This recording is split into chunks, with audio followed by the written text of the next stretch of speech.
What's up guys, Zell here, and welcome to what I consider the real start to the Dragonsong's Reprise Ultimate.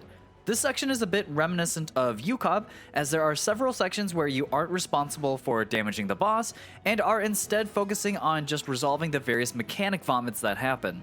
For preparation, we have markers on the Cardinals and Intercardinals. Then we split the party into light parties.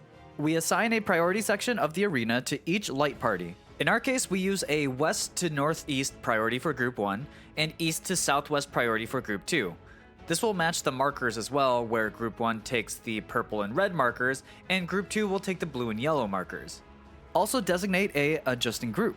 Likely this will be your ranged DPS, but it really doesn't matter who. We will also need partners for each Cardinal, which will have one DPS player and one tank or healer. And that's pretty much it. There are a lot of adjustments that can happen during the fight, and generally the fight punishes you for any deaths, as there are tons of tower mechanics that will require everyone to be alive. Anyways, with that, let's get started. No matter. If you believe your cause just, I call upon you to defend it with your life.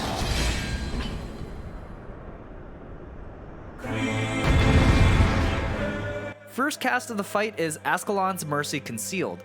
At the end of the cast, Thordan will snapshot your location and then release a cleave very shortly after. Have the party stack right at the end of the cast and then move right out of the way.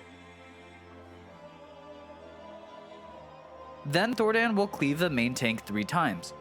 Our tank uses a 30% mitigation plus another mid on top of it to safely take the damage. It's a good idea for the OT to also use their targetable mid on the main tank here as well. Next begins the first major mechanic, Strength of the Ward. Thordan will jump away and become untargetable. He will return with 3 knights at the edge and 1 knight near the center. Quickly find the sides that are safe and split into your light parties. You'll want to create a cross formation, as all players will get hit with lightning circles that you won't want to intersect. To help place people, use the little gemstones on the edge of the arena to help you find the exact spot to stand in.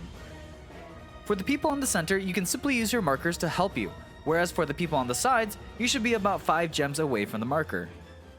The center person can use the arena marker where there's sort of a jagged edge to know where to stand on the inside. As this is happening, the knight in the center will emit a earthquake that will spread across the arena. The knight can be in different spots on the arena, causing everyone to have to adjust to the knight's location when dodging. However, if you stand near the edge, you can always wait out 2 instances of the earthquake before moving, even if the knight is close. As you are dodging, you'll also want to line up with your light parties as tightly as possible, as Thordan will also be casting another Ascalon's Mercy Concealed. Like before, wait for the snapshot at the end of the cast and then immediately move out of the way. Then, as soon as this finishes, we move right into the next mechanic, which I'm going to call the Dragon's Rage. A bunch of dark circles will appear and they will grow in size, causing only 4 safe spots along the cardinal edges of the arena. At the same time, 3 non-tank players will get blue markers above their heads. Moments after these show up, 6 towers will spawn, and 2 of the knights in the arena will have tank buster tethers. To solve this mechanic, first find where Thordan appears. Consider him new north now.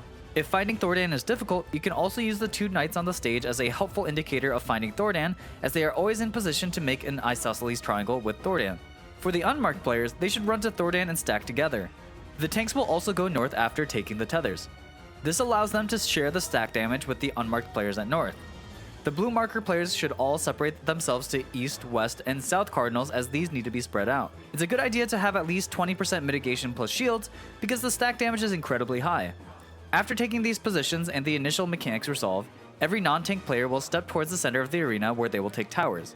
For the north players, you can pre-position a little bit on the marker to help indicate which tower you are planning to go to avoid confusion.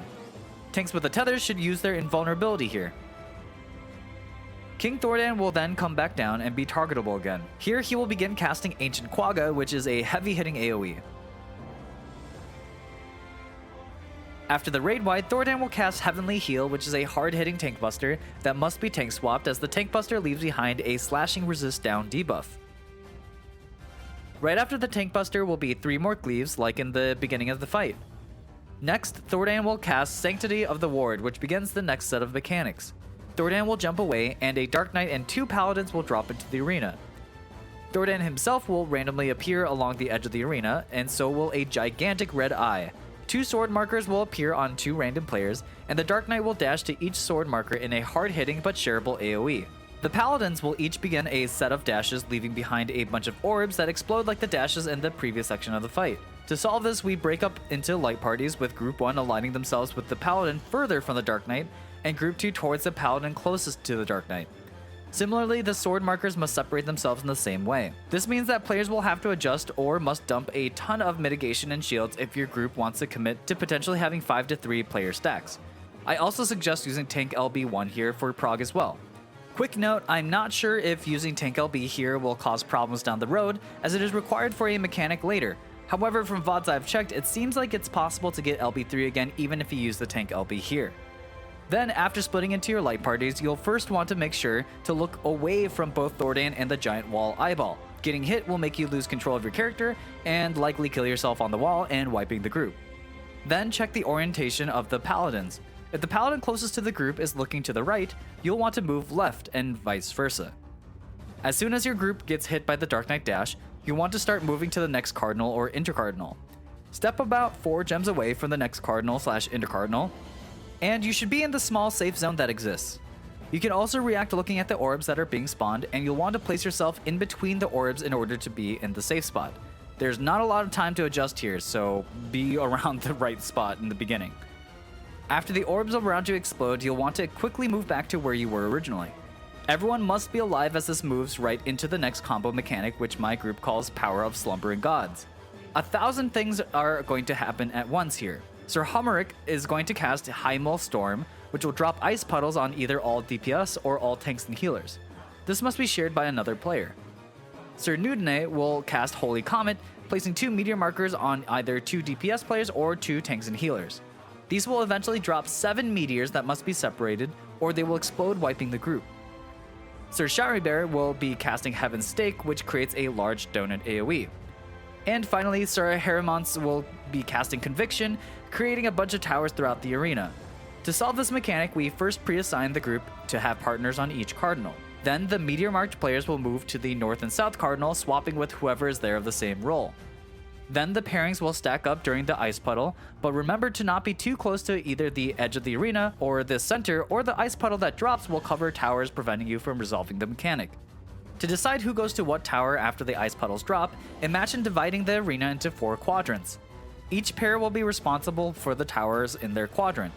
To decide who goes inside and outside for certain towers, we have the meteor-marked players and the players of the same role all move outside. This will leave the opposite role players to get the inside towers. If all the towers are resolved, meteors will begin dropping on the meteor-marked players. Move clockwise to drop these meteors so that they won't overlap with each other. This part can be really tricky, as the meteor pairs won't necessarily be exactly across the arena from each other, and so space can be very limited.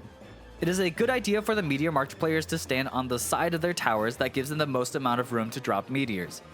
During the time meteors are dropping, Sir Hermanost will also cast another Conviction, causing a new set of towers to spawn in each cardinal and intercardinal on the outside edge of the arena. Soon after the tower spawns, Sir Grino will cast Faith Unmoving.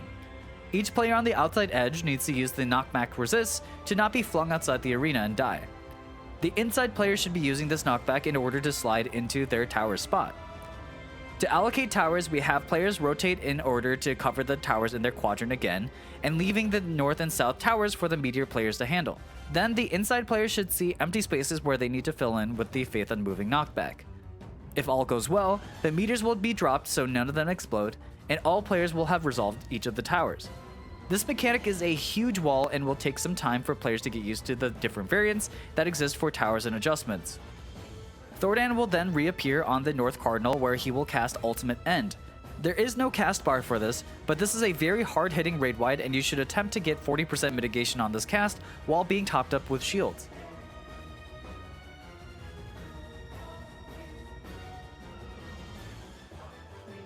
From here, Thordan will stumble forwards and then cast Broad Swing.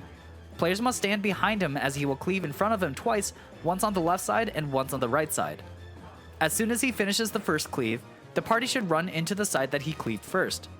He will then turn in a random direction and use another Broad Swing. Then, he will cast Etheric Burst, which serves as the Enrage for this phase. If you manage to kill Thordan before the cast, you will get to the next section of the fight. I hope this guide ends up being helpful, and I will start working on the next section of the fight for these ultimate guides. My group is also working through these raids, so please come ask me questions over at twitch.tv/Zell. And otherwise, please like, comment, and subscribe on this video, and I'll catch you guys in the next one. Bye!